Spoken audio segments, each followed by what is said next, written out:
नमस्कार दोस्तों, स्वागत है मेरे YouTube चैनल में। दोस्तों, आज मैं बात करूंगा भगत सिंह के बारे में। दोस्तों,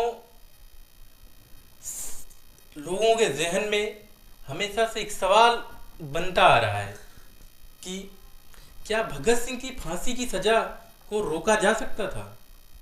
अगर रोका जा सकता था तो कैसे? आइए इस पर गहराई से बात करें। दोस्तों, भगत सिंह को फांसी लगने के बाद भारत की जनता में बगावत सी आ गई थी। ब्रिटिश हुकूमत हिल गई थी। ब्रिटिश हुकूमत को लगने लगा था कि भारत की आक्रोशित जनता गांधी जी को ही ना मार दे। दोस्तों, आज तक गांधी जी से ये सवाल पूछते जाया जा रहा है और जब तक इतिहास रहेगा गांधी जी से ये सवाल पूछा जाता रहेगा। ये बात है उस समय की,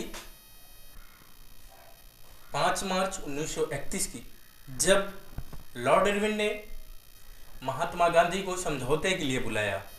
उस समय पूरे देश की जनता की एक ही आवाज़ थी। ब्रिटिश हुकूमत के द्वारा भगत सिंह और उनके दोनों साथियों का जो फांसी की सज़ा सुनाई गई है उसे माफ़ कर दिया जाए। इसी शर्त पर आप इरविन से समझौते के लिए सहमति दीजिएगा। आज से आंदोलन के लिए सभी लोग चल दिए। इरविन ने गांधी जी को समझौते के लिए बुलाया और कहा कि इतनी सी बात के लिए इतना बड़ा आंदोलन करने की ज़रूरत नहीं है। आइए मेरे साथ बैठकर बात किया जाए। अब मैं आता हूँ ब्रिटिश हुकूमत के तानाशाह रवैये पर। लोगों की भावनाओं को नज़रअंदाज करते हुए ब्रिटिश सरकार ने भगत सिंह, राजगुरु और सुखदेव, इन तीनों लोगों का मुकदमा स्पेशल ट्रिब्यूनल के हवाले कर दिया। जो जज भगत सिंह को फांसी की सज़ा सुना रहे थे उनमें एक जज भारतीय भी थे। उनका नाम आगा हैदर खान था।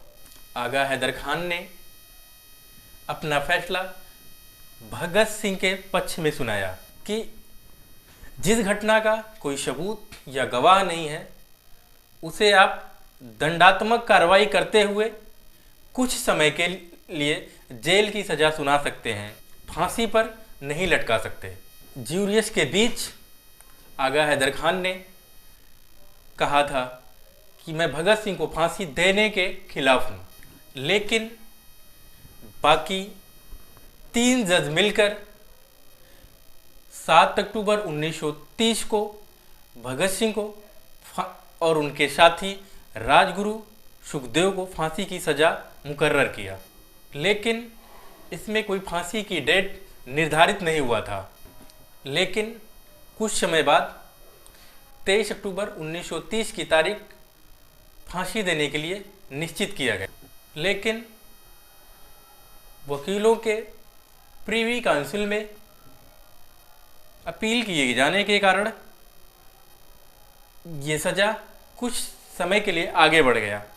फिर से जब अपील निरस्त हुई तो कानूनी तौर पे विफल रहा। उसके बाद 23 मार्च 1931 को फांसी की सज़ा निर्धारित कर दी गई। इसके बाद अब मैं फाइनली आता हूँ 5 मार्च 1931 को गांधी और इरविन के समझौते पर। गांधी जी और इरविन के बीच जो समझौता हुआ उसके बीच में भी कोई पॉजिटिव रिजल्ट नहीं मिला। इसके बाद इरविन ने इस समझौते को एक राजनीतिक समझौता करार दिया। इरविन ने राजनीतिक खेल खेल दिया। इरविन का कहना था कि ये समझौता महज राजनीतिक समझौता रहा है, इसमें हम राजनीतिक कैदियों को ही रिहा करेंगे, ना कि आपराधिक कैदियों को। भगत सिंह, राजगुरु और सुखदेव को आपराधिक कैदी मानते हुए उनकी सज़ा में कोई बदलाव नहीं हुआ। और अंत में 23 मार्च 1931 को भगत सिंह अपने साथी राजगुरु और सुखदेव के साथ फांसी पे लटक कर शहीद हो गए।